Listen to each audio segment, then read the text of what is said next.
आदरणीय मित्रों, आज हम संत कबीरदास जी के एक प्रसिद्ध दोहे पर चर्चा करेंगे, जिसने जीवन और धर्म के सच्चे अर्थ को सरल शब्दों में प्रस्तुत किया है। कबीरदास जी ने अपने समय में सामाजिक कुरीतियों, आडंबर और अंधविश्वास के खिलाफ आवाज उठाई और लोगों को सच्चाई, भक्ति और आंतरिक शुद्धता का मार्ग दिखाया। उनका यह दोहा भी इसी दृष्टिकोण को स्पष्ट करता है।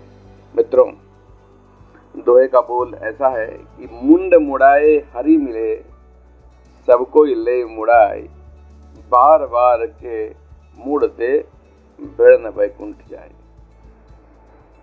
मित्रों, पहली पंक्ति का अर्थ है मुंड मुड़ाए हरि मिले, सबको ले मुड़ाए। इस पंक्ति में कबीर जी कहते हैं कि अगर सिर मुड़वाने से भगवान की प्राप्ति हो जाती तो हर कोई अपना सिर मुड़वा लेता। मुंड मुड़वाने का तात्पर्य किसी धार्मिक या सामाजिक कर्मकांड से है, जिसे लोग ईश्वर प्राप्ति का साधन मानते हैं। कई बार लोग सोचते हैं कि कुछ विशेष कर्म करने से, जैसे तीर्थ यात्रा करना, सिर मुड़वाना या कोई धार्मिक अनुष्ठान करना, भगवान प्रसन्न हो जाएंगे और उनकी इच्छाएं पूर्ण होगी। लेकिन कबीर जी ने स्पष्ट किया कि ईश्वर की प्राप्ति सिर्फ बाहरी कर्मकांड से नहीं होती, बल्कि सच्ची भक्ति, प्रेम और आंतरिक शुद्धता से होती है। मित्रों, उदाहरण के लिए कई बार हम देखते हैं कि लोग पूजा पाठ, उपवास या अन्य धार्मिक अनुष्ठानों में तो भाग लेते हैं, लेकिन उनके अंदर सच्ची श्रद्धा नहीं होती। वे इन क्रियाओं को केवल दिखावे के लिए करते हैं। ऐसा करने से ईश्वर की प्राप्ति नहीं हो सकती।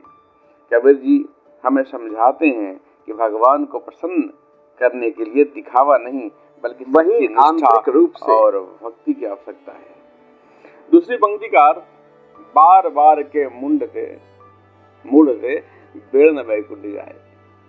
इस पंक्ति में कबीर जी ने भेड़ का उदाहरण देकर समझाया है कि यदि सिर मुंडवाने से मोक्ष प्राप्त होता तो भेड़ जिनका सिर बार बार मुड़ाया जाता है, बैकुंठ चली जाती है। यहाँ पर कबीर दास जी क्या समझा रहे हैं कि बार बार बाहरी कर्म करने से कोई व्यक्ति ईश्वर तक नहीं पहुंच सकता, जब तक उसकी भक्ति सच्ची ना हो।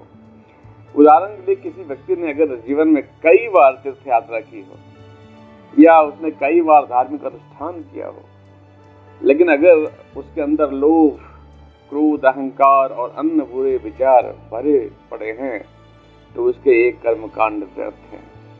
वह चाहे जितनी बार सिर मुंडवा ले, जितनी बार धार्मिक क्रियाएं कर ले, यह ईश्वर तक नहीं पहुंचा सकता।